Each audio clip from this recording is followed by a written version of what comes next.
as if we don't have enough problems in this country, the specter of racist trees now haunts America like a demon.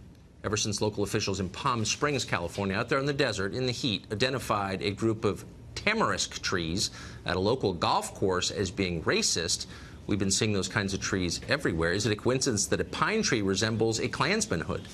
What does the weeping willow weep for, if not the end of Jim Crow? Are other trees complicit in all of this? Larry Elder is a radio show host from the state of California. He's a lifelong resident. He's been watching carefully. Larry, what's going on out there in Palm Springs, if you could sum it up for us? I think it's climate change. It's hard to say, Tucker. This is California. This is where the governor just signed a measure to hike up the minimum wage to $15 an hour after saying and admitting that minimum wage measures don't make, quote, much economic sense, close quote. So go figure. It's all about making black people feel better about the past, about Jim Crow, about slavery, as if that's the issue facing black America. A news bulletin: for 30 or 40 years, Tucker, blacks score higher on self-esteem tests than do whites and Asians. The suicide rate for whites is higher than the suicide rate for blacks.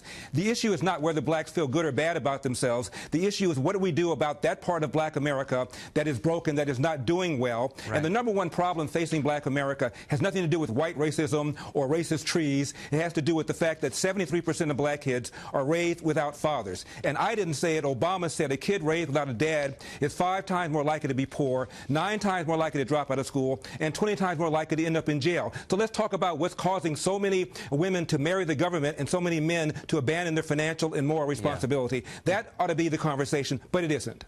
It never is. And in fact, you're scolded for bringing it up, but it's enormously sad. I just find it so interesting in growing up in California around liberals, there was really no greater sin than cutting down a tree. I mean, cutting down a tree was immoral. They were called tree huggers, literally. Well, these are racist trees, though, of course.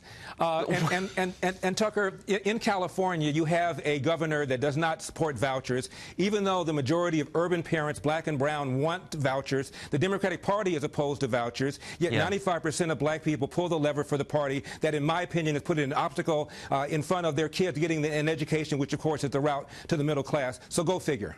See, look, here's what I want is not everyone to agree with me, but at least to have a conversation about things that actually matter rather than frivolous things. And one of the reasons we've highlighted the racist tree story is because it is so self-evidently stupid that maybe it'll awaken people to the frivolous nature of the conversation. I mean, why aren't we having conversations about test scores and marriage and drug use, not just in the black community, but in every community in America? Absolutely. Absolutely. I reminded Don Lemon when I was last on CNN, maybe that's why I was last on, that in 1997, Time magazine and CNN did a poll of black teens and white teens and asked them both whether or not racism was a major problem in America. And not too surprisingly, both white teens and black teens said yes. But then they asked black teens, is racism a big problem, a minor problem, or no problem in your own daily lives? And almost 90% of black teens said racism was no problem or a minor problem in my own daily life. In fact, more black teens than white teens said failure to take advantage of available opportunities was a bigger problem than racism. So what are we talking about? Racist trees? Take a wand and wave it over America and remove every smidgen of racism from the hearts of white America.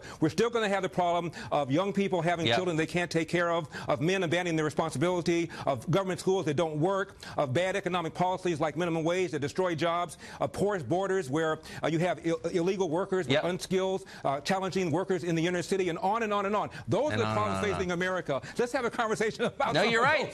You're absolutely right. No one says it better than you do. Larry, thank you. Great to see you. Merry Christmas.